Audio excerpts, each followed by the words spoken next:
tuangazie mchezo kwa hawa wawili. Mchezo wa kwanza waliweza kuzunguka finali ya mzunguko wa kwanza.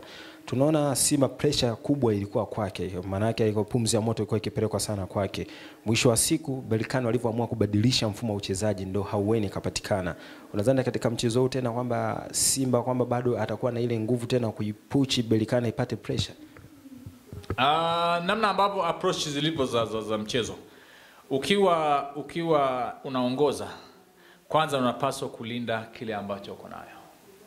Alafu utaiongeza kingine ambacho unakihitaji kwa mbinu zaidi. Kwa mfano, Berkane anahitaji apate tu goli moja ili mazingira yawe magumu sana kwa Simba. Wakati huo anajua kabisa kwamba Simba anakwenda kujilipua. Kama unakumbuka Simba kwenye mchezo dhidi ya Al Masry, Simba alitumia 6-2-2. Yani wakati anaanza mpira, watu sita wote aliwaweka mbele. Hapo alijilipua kwamba ni heri nikafungwe kulikoni nikae hivi. Tafsiri ya wachezaji sita kukaa mstari wa mbele ni nini? Ukishambuliwa mmoja anarudi, wawili wanarudi, katikati wanakuwa wanne. Wawili wanakuwa nyuma. Kwa hiyo wakishambuliwa wanakuwa lakini ukiendelea kuzidiwa nyuma wanaongezeka. Nyuma anakuwa 4-4-2. Unaona eh? Kwa hiyo 4-4-2 inakuwa vice versa.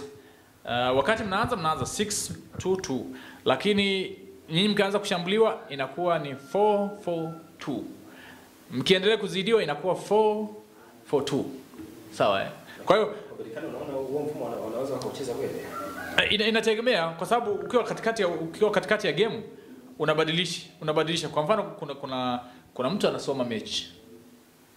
Mazoezi tu yanaashiria kwamba ile warm up yanaashiria kwamba huyu atakuja kujilipua. Kwa hiyo mwalimu anajua kwamba huyu atakuja kwa mbinu gani. Ukiona sana wanafanya warm up ya nguvu sana, tafsiri yake ni kwamba hawa watakuja kushambulia kwa kasi. Yani wanataka damu ichemke kwa asilimia kubwa sana. Kwa maana ya ukianza tu mpira waanze na mashambulizi makali. Lakini pia tu hata ile mpira unaanza unajua kabisa hawa wanatumia 4-3-3. Yani 4-3-3 tafsiri yake ni kwamba nao wanabadilika. Ikishapigwa tu kipenga unawaambia tu rudini nyuma. Hao wana mbinu ya kutaka kutufunga. Kwa hiyo kwa picha hiyo Berkane ni timu kubwa barani Afrika. Simba ni timu kubwa kwenye rekodi, ni namba 4 barani Afrika.